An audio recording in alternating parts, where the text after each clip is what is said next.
Exactement, c'est l'une des catastrophes les plus importantes de l'histoire de l'aviation. Les recherches du vol MH370 de la Malaysia Airlines vont reprendre fin décembre, annonce du ministre malaisien des Transports, plus de 11 ans après la disparition de l'avion qui devait relier Kuala Lumpur à Pékin. Les recherches en eau profonde pour retrouver l'épave reprendront le 30 décembre. Ce qu'il faut dire, Michel Chevalet, c'est que il n'y a rien. Il n'y a rien, on ne sait quasiment rien. Très peu de choses. C'est-à-dire que la première des choses, c'est qu'on cherche des débris d'un avion. On n'a pas trouvé grand-chose. Enfin, quand un avion vient percuter. Mais quand vous dites pas grand-chose, on n'a rien trouvé. Ah si, on a trouvé. On a quand même trouvé des petits morceaux. C'est-à-dire des flaperons, c'est-à-dire des morceaux sur l'aile, c'est des volets sur l'aile qu'on a trouvés et qui ont bien été identifiés comme appartenant à un Boeing 777 et le numéro colle très bien pour cet appareil. Et ce sont des morceaux qui auraient dérivé dans l'océan Indien pour venir s'échouer, notamment sur la Réunion et d'autres sur les plages à Madagascar. Voilà, c'est tout ce que l'on a, sauf quelque chose qui a trahi l'auteur de ce détournement ou de cette disparition, c'est qu'il n'a pas arrivé à couper le SATCOM, c'est-à-dire les liaisons automatiques par les satellites. Et c'est ça qui l'a trahi et qui fait qu'on arrivait par calcul et à dire la plus grande probabilité, c'est que cet avion a disparu, a volé pendant 7 heures, et à bout de carburant tombé dans la flotte, dans l'océan Indien, mais au sud de l'océan Indien. Mais pourquoi vous dites détournement ? Qu'est-ce qui nous fait dire que qu'est-ce qui vous fait dire que c'est un détournement ? Alors voilà, là on est dans l'hypothèse la plus vraisemblable. J'ai pas compris. Il n'y a pas de certitude. On a perdu la liaison. On a balayé les hypothèses. Là, les dernières conclusions. Oui. Il y a eu un rapport, on a enfin rendu public les radars militaires, les données numériques des radars militaires, parce que les radars militaires sont très présents dans cette zone, qui est très surveillée, vous imaginez bien, c'est là où passe tout le pétrole de la Chine et du Japon. Bien, mais qu'est-ce qui vous fait dire que c'est un détournement ? Eh bien, non. Cet avion a été piloté. Cet avion a été piloté quand il a décollé. Oui. Puis quand il a commencé à modifier sa trajectoire, c'est-à-dire à quitter sa route habituelle, à ce moment-là, il a fait toute montée, descendu et contourner les frontières et les radars avant de disparaître. Voilà, c'est ça. Et donc ça, c'était piloté. C'était manuel. Mais comment dire, volontairement, il a échappé au radar ? Mais bien sûr. Ah oui, mais attendez, un avion ne sort pas de son... Attendez, mais ça, c'était donc le pilote. Alors, le pilote ou quelqu'un qui aurait pris sa place. Mais là, il n'y a jamais eu de revendication. C'est ça. Aucune revendication. Il y a des hypothèses. Les hypothèses, c'était, il y a eu une explosion à bord. Une hypothèse, un détournement. Hypothèse, il a été descendu.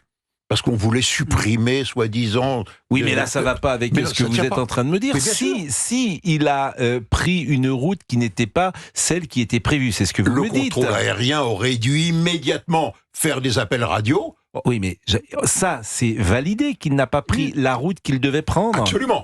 Donc c'est pas explosion à bord.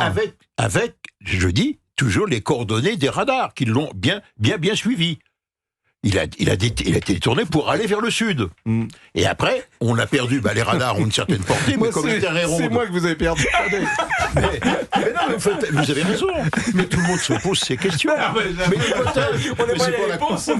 Mais l'hypothèse qui reste, c'est un avion qui aurait été détourné volontairement. J'ai compris. Alors écoutez, si j'ose dire, puisque Ghislain Vattrelot a été interrogé il y a quelques minutes par Laurent Tessier. Il a perdu sa femme Laurence et ses 2 enfants, sa fille Ambre, 14 ans, et son fils Adrien, 17 ans, et sa réaction à l'annonce de la reprise des recherches, puisque cet homme-là, Ghislain Vattrelot, a été victime d'un accident d'avion. Mais c'est pas cet accident, bien évidemment, Fabrice Laurent Tessier. On parle du vol MH370.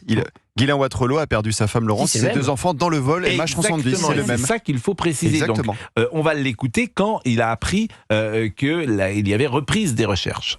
J'ai 2 réactions en fait. Il y a une première réaction qui est de dire on en reparle, c'est très bien, comme ça on n'oublie pas. Il faut qu'on continue à dire que cet événement n'est pas admissible, que les réponses qu'on nous a données sont pas acceptables et qu'il faut qu'on continue la recherche. Donc ça, c'est la première réponse. Donc je suis satisfait qu'on reprenne les recherches. Et ma deuxième réponse, c'est malheureusement, je ne crois en rien à ces recherches. Et pourquoi j'y crois pas ? Tout simplement parce que ces recherches, en fait, sont basées sur des données qui sont des données d'une société satellite anglaise qui s'appelle Inmarsat, qui n'a jamais voulu nous donner la source de ces données. Jamais, ni à nous, ni à l'enquête. Donc on n'a jamais eu la preuve de ces données, on sait qu'elles sont incomplètes. Mais moi, ce que je sais, c'est qu'il y a d'autres gens qui ont travaillé sur les mêmes données et qui donnent des zones de recherche ailleurs. Donc faut arrêter de nous faire croire qu'on cherche l'avion, d'autant plus que la société qui recherche, qui est la société Ocean Infinity, c'est des gens qui cherchent quoi ? Qui cherchent des trésors dans la mer, qui cherchent des épaves, qui sont pas transparents du tout. C'est-à-dire que sur le bateau, il n'y a pas un journaliste, il n'y a pas de famille, il n'y a personne, on ne sait pas ce qu'ils font. De temps en temps, ils coupent leur communication pour ne pas dire où ils sont. Donc ils font ça pour se faire de la pub. Voilà. Bon, s'ils trouvent, tant mieux. J'aurais tort, mais tant mieux. Mais j'y crois pas. C'est encore une preuve de plus qu'on nous a menés en bateau depuis le début. Excellent témoignage de Laurent Tessier, rapporté par Laurent Tessier. C'est Ghislain Wattrelau. Il a perdu, je le rappelle, sa femme Laurence et ses 2 enfants, sa fille Ambre, 14 ans, et son fils Adrien, 17 ans, dans cette catastrophe. Que dire, Michel Chevalet ? Ce qu'on saisit mal, c'est pourquoi. D'abord, est-ce que vous pouvez décrypter ce que dit Monsieur Wattrelau quand il dit que cette société viendrait finalement pour... Non, c'est une société américano-anglaise qui est équipée de navires bathymétriques qui fait c'est vrai, qui a des sous-marins pour des sondes très profonds et il est payé. Ils sont payés pour faire des recherches, c'est leur boulot. Donc quand ils trouvent un truc juteux, ils se sont précipités là-dessus et ils ont offert leur service au gouvernement de la Malaisienne. Voilà, en leur disant, nous, on a 2 bateaux qui sont sur zone pour des travaux. Qu'est-ce qu'on imagine ? Pourquoi ? Parce que sur zone, on est donc, je ne sais combien, 11 ans plus tard, c'est bien ça ? Oui, 11 ans. Comment voulez-vous, dans l'océan Indien, plonger et retrouver des éléments 11 ans plus tard qui puissent donner des indications sur cette catastrophe. Attendez. Posons un peu le problème. La difficulté, faut mieux mettre un thermostat. C'est l'étendue de la zone. Avant, les Australiens avaient parlé de 150 000 km². Oui. C'était énorme. Oui. Puis là, ça s'est restreint maintenant sur une bande qui fait 15 000 km². Mais 15 000, avec un tout petit... Attendez, le fond n'est pas plat.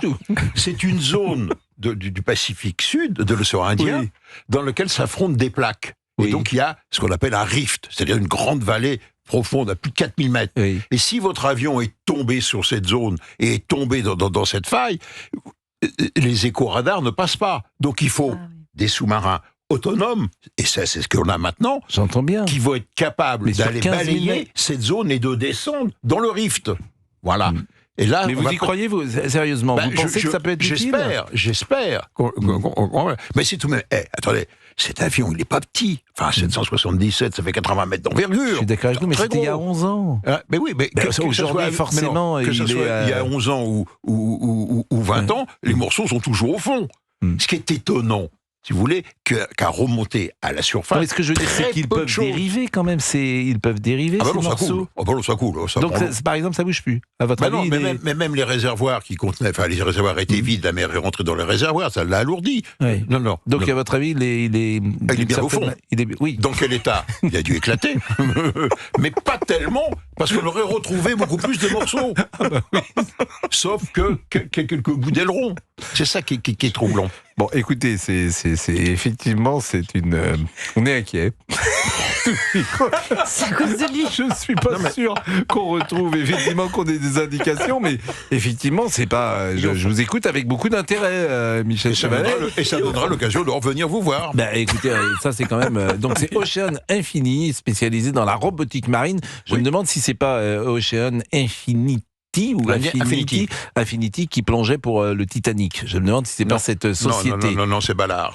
Et c'est pas non plus la société où cet homme était mort dans ce petit... c'est l'autre qui a fait exploser l'implosion de ce sous-marin qui n'aurait jamais dû plonger. Évidemment. Mais ce qui avait été absolument terrible, et c'était un scientifique français de grand renom. Donc, cette société avait déjà tenté de retrouver l'avion en 2018, sans succès. Auparavant, des recherches infructueuses avaient été dirigé par l'Australie, vous l'avez dit. La disparition du Boeing a longtemps fait l'objet de nombreuses théories. On entend tout, hein. Oui, les complotistes disent même que... qu'il soit posé sur une île, Bien sûr. qu'il allait s'écraser sur San Diego. Oui, et puis même que les gens sont encore vivants, qu'on entend tout. Absolument. Ouais, il y a des théories complotistes. Il y avait une très belle nouvelle de Stephen King qui s'appelle Les Longoliers et qui raconte une histoire comme celle-là avec un avion qui sort du temps et qui entre dans une faille spatio-temporelle. Et cette thèse-là, parfois, je l'ai vue donnée, je l'ai vue écrite sur l'accident ou le drame, ce drame donc du vol MH370 de la Malaysia Airlines. Vous vous souvenez le Rio Paris, on a mis 4 ans pour retrouver l'épave et on a repêché sur le Rio. Le Rio Paris. Oui. 4 ans, on a mis 4 ans. Il était à 4000 mètres de profondeur. Merci Michel Chevalet, en tout cas. C'est toujours un plaisir et vous nous avez bien éclairé.